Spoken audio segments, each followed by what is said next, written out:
பல லட்சம் வருடங்களா மனித இனத்தால் கற்பனை கூட பண்ண முடியாத ஒரு மிகப்பெரிய சீ சர்பென்ட் ஆழ்கடல உறங்கிக்கிட்டு இருக்கு.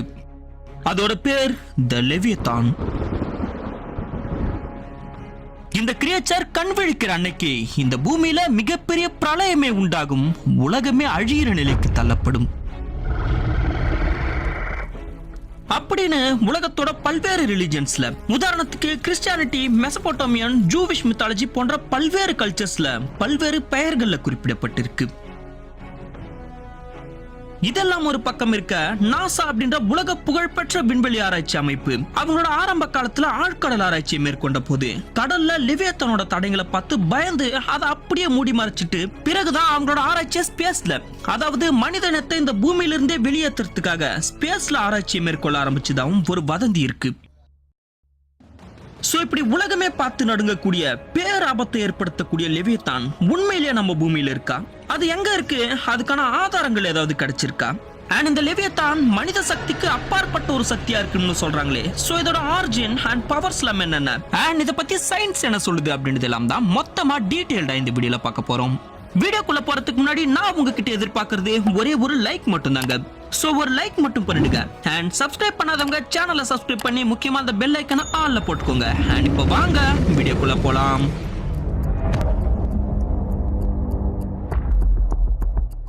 ஃபர்ஸ்ட் ஆஃப் ஆல் இந்த லெவியத்தானை பத்தி இன்னைக்கு உலகம் முழுக்க பேச காரணம் என்னன்னு பார்க்கும்போது, கடந்த சில நாட்களாவே கடல்ல நடக்கிற சில அமானுஷ்யமான நிகழ்வுகள் தான் சொல்லலாம். சில நாட்களுக்கு முன் கேரளால இருக்க வடானப்பள்ளி கடற்கரையில லட்சக்கணக்கான மீன்கள் அலையோட அலையா சேர்ந்து கடலை விட்டு வெளியேறி இருக்கு. அண்ட் கடலோட அடி ஆழத்துல மட்டுமே வாழக்கூடிய ஹேங்லர் ஃபிஷ்னு சொல்லப்படுற டெவில் ஃபிஷ் கடலோட மேற்பரப்புக்கு வந்திருக்கு.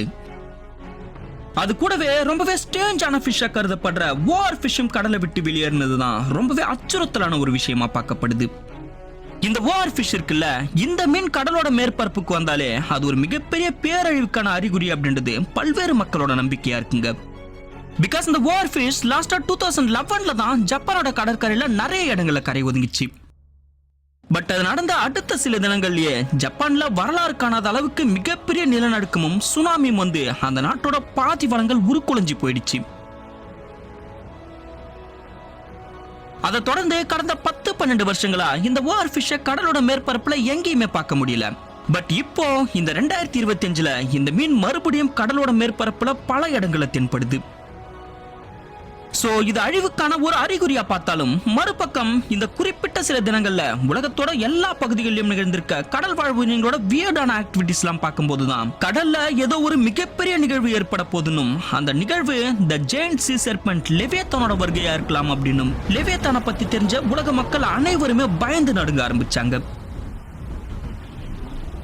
இப்ப நீங்க நினைக்கலாம், லெவியதான் அப்படின்றது பெரிய சைஸ்ல இருக்க ஒரு சாதாரண சீ கிரியேச்சர் தானே, சப்போஸ் அது வெளிவந்தாலுமே நம்ம கிட்ட இருக்க மிலிட்டரி போர்ஸ மொத்தமா ஒண்ணு திரட்டி அதை கடல்லே வச்சு ஈஸியா அழிச்சிடலாமே அப்படின்னு. பட் உண்மை என்னன்னா, லெவியதான் அப்படின்றது நீங்க நினைக்கிற மாதிரி ஒரு சாதாரண சீ கிரியேச்சர் கிடையாதுங்க. அது மனித சக்திக்கும் அப்பாற்பட்ட ஒரு சக்தின்னு சொல்லப்படுது. இந்த மோசமான சீ கிரியேச்சரை பத்தி கிறிஸ்துவ புனித நூலான பைபிள்ல சொல்லப்பட்டிருக்குங்க. குறிப்பா பைபிள்ல ஜாப் 41 அப்படின்ற ஒரு சாப்டர்ல இந்த லெவியத்தானை பத்தி தெள்ள தெளிவா எழுதப்பட்டிருக்கு. அது என்னன்னா, லெவியதான் மனித சக்திக்கு அப்பாற்பட்ட ஒரு சக்தியா இருக்குமாம். இதோட உடல் அமைப்பு நம்மளால நினைச்சு கூட பார்க்க முடியாத ஒரு மிகப்பெரிய பாம்போட வடிவத்துல கூர்மையான பற்களோடு ரொம்பவே கொடூரமான லைக் ஒரு டிராகனோட முகாமைப்போடு இருக்குமாம். அதோட சாதாரண மூச்சு காத்து நெருப்ப கக்குமாம். அதோட உடல் தோல் இருக்குல்ல, அதை எதாலுமே கிழிக்க முடியாத அளவுக்கு ரொம்பவே கடினமானதா ஒரு ஷீல்டு மாதிரி அதை பாதுகாக்குமாம். தட் மீன்ஸ் மனிதர்கள் உருவாக்குற எந்த ஒரு வெப்பனாலையும் இதோட உடல்ல ஒரு சின்ன காயத்தை கூட ஏற்படுத்த முடியாதுன்னு சொல்லப்பட்டிருக்கு. அது மட்டும் இல்லாம இதோட மெயின் பவரே இதால கடலை கண்ட்ரோல் பண்ண முடியுமாம். அதாவது இதால சைக்ளோன்ஸை உருவாக்க முடியும், எர்த்குவேக்கை கூட ஏற்படுத்த முடியுமாம். அப்ப நினைச்சு பாருங்க அதோட அப்பியரன்ஸ் எவ்வளவு பயங்கரமானதா இருக்கும்னு.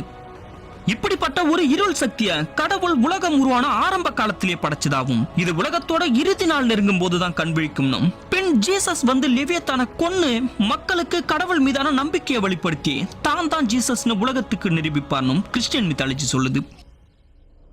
இப்ப நீங்க நினைக்கலாம், இந்த லெவியத்தானை பத்தி கிறிஸ்டியன் மித்தாலஜில மட்டும் தானே சொல்லியிருக்கு, சோ இது வெறும் கட்டுக்கதையா கூட இருக்கலாம்னு. பட் உண்மை என்னன்னா, இந்த லெவியத்தான் அப்படின்ற ஜெயின் சீ சர்பென்ட்டை பத்தி கிறிஸ்டியன் மித்தாலஜில மட்டும் இல்ல, உலகத்தோட பல்வேறு கல்ச்சர்ஸ்ல குறிப்பிடப்பட்டு இருக்கிறது தான் இந்த லெவியத்தான் உண்மையிலேயே இருக்குமோ அப்படின்ற ஒரு கியூரியாசிட்டியை ஏற்படுத்துது. உதாரணத்துக்கு ஜூவிஷ் மித்தாலஜிலும் இந்த லெவியத்தானை பத்தி சொல்லப்பட்டிருக்கு. அது என்னன்னா, ஜூவிஷ் மித்தாலஜி படி உலகம் உருவான ஆரம்ப காலத்துல கடவுள் 2 லெவியத்தானை படைச்சாராம். ஒன்னு ஆண், இன்னொன்னு பெண். இந்த கிரியேச்சரை உருவாக்குன பிறகுதான் இதுங்களோட சக்தி இந்த உலகத்துக்கு எவ்வளவு ஆபத்தானது அப்படின்னும், இதுங்க ஒண்ணு சேர்ந்து ரீப்ரொடியூஸ் பண்ண ஆரம்பிச்சா நம்ம உருவாக்கி இருக்க உலகம் மொத்தமா அழிஞ்சு போயிடும் அப்படின்றதையும் உணர்ந்து கடவுள் ஒரு லெவியத்தானை சாகடிச்சிட்டாராம்.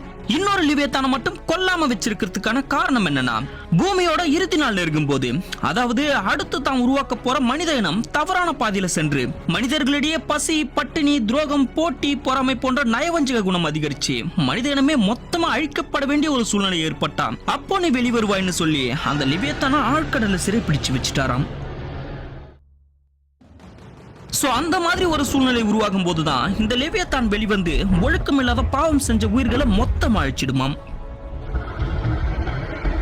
அந்த சமயத்துல எஞ்சி இருக்க நல்ல எண்ணங்களை கொண்ட மக்கள் கடவுள் கிட்ட எங்களை காப்பாத்துங்கன்னு வேண்டும் போது, கடவுள் சொர்க்கத்திலிருந்து நேரடியா பூமிக்கு வந்து ஒரு சக்தி வாய்ந்த வாளால இந்த லெவியத்தானை கொன்னு அதோட உடல் கறி, அதாவது லெவியத்தானோட ஃபிளஷ எஞ்சி இருக்க நல்ல மனிதர்கள் கூட பகிர்ந்து சாப்பிட்டு அவங்கள சொர்க்கத்துக்கு கூட்டிட்டு போவாராம்.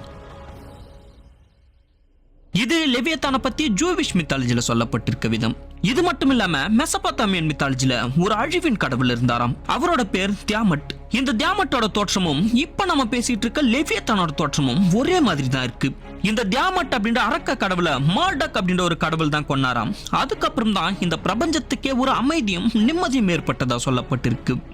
இதே மாதிரி உகாரித்தி கல்ச்சர்லயும் ஒரு அரக்க கடவுளை பத்தி சொல்லியிருக்காங்க. அந்த கடவுளோட பேர் லோத்தன். இவருமே ஒரு பாம்போட தோற்றத்துல தான் இருப்பாராம். அண்ட் நார்ஸ் மித்தாலஜில ஜெர்மகண்டர் அப்படின்ற வேர்ல்ட் சர்பென்ட் இருக்கிறதும் நமக்கு தெரிஞ்சதுதான். இப்படி உலகத்தோட வெவ்வேறு கல்ச்சர்ல வெவ்வேறு பெயர்கள்ல சொன்னாலுமே அது எல்லாமே ஒரே கிரியேச்சரை தான் குறிக்குது. அதுதான் லெவியத்தான். என்னது, பாட்டு கேட்க கேட்க உங்க அக்கவுண்ட்ல காசும் ஏறிட்டே போகுமா? ஃபேன் டிவி ஆப்ல நீங்க வீடியோஸ் பார்க்கிறது மூலமாவும் பாட்டு கேட்கறது மூலமாவும் ஈஸியா காசு சம்பாதிக்க முடியும்.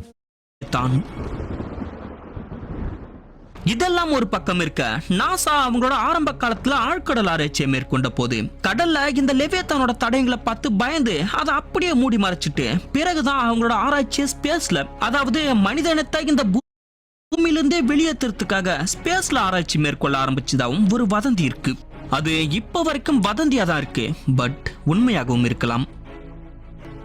இதே மாதிரி வீடியோட ஸ்டார்டிங்ல இந்த ஒரு ஃபுட்டேஜை பார்த்திருப்பீங்க. இதுதான் லெவியத்தான் அப்படின்னு ஒரு கான்ட்ரோவர்சி பரவி வருது. இது வேற பார்க்க எக்ஸாக்டா ஒரு பெரிய பாம்போட தலைப்பகுதி மாதிரியே தெரியறதால இதை பார்த்தா நமக்கே இது லெவியத்தானா இருக்குமோ அப்படின்ற ஒரு பயம் வருதுங்க.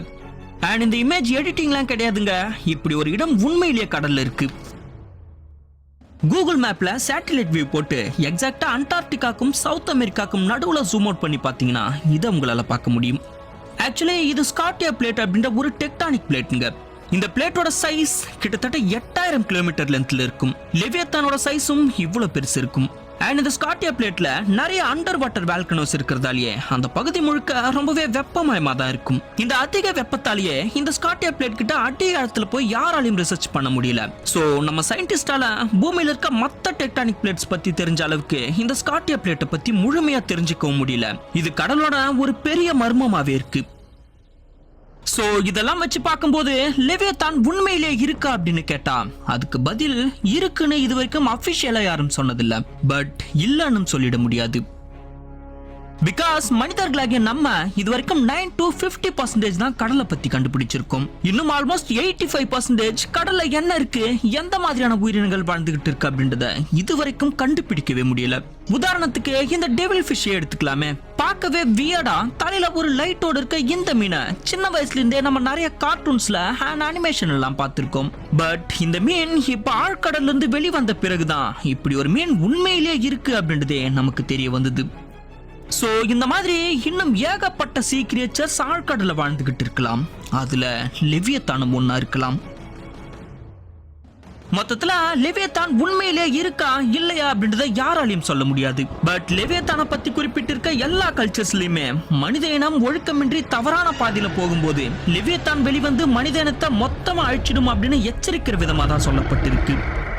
சோ நம்ம முன்னோர்கள் சொல்லியிருக்க எல்லாமே நன்மைக்கு தான் அப்படின்ற மாதிரி மனித இனம் ஒழுக்கம் தவறாம இருக்கணும் அப்படின்றதுக்காக லெவியத்தான் உண்மையிலே இருக்கு அப்படின்றத நம்புவோமே.